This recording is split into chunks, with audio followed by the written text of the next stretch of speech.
Oh, I know in Scotland the police had put up advertisements in the tube encouraging people to turn people in for offensive behavior online. It seems to me, for example, if you're concerned about knife crime, then maybe one of the things you don't want to do is have your police investigating offensive speech. And one of the things I do see happening in the UK as an outsider that's really quite terrifying to me is that there are increasing restrictions put on people's ability to speak forthrightly, and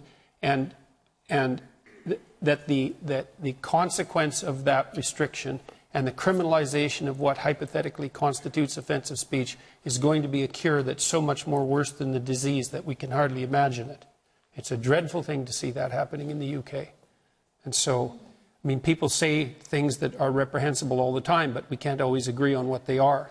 But to start to criminalize that's hypothetical. Are you saying nothing that anybody says should ever be counted as a crime? Racist well, there's incitement to crime. That should be counted as a crime and has been for a very long time in the British common law tradition. But other than that, you should be very careful about what you regulate as speech. Who's going to regulate it? Who's going to define hate? That's the real issue. It's not that there's not hate. There's plenty of it. The question is who defines hate and how is it prosecuted?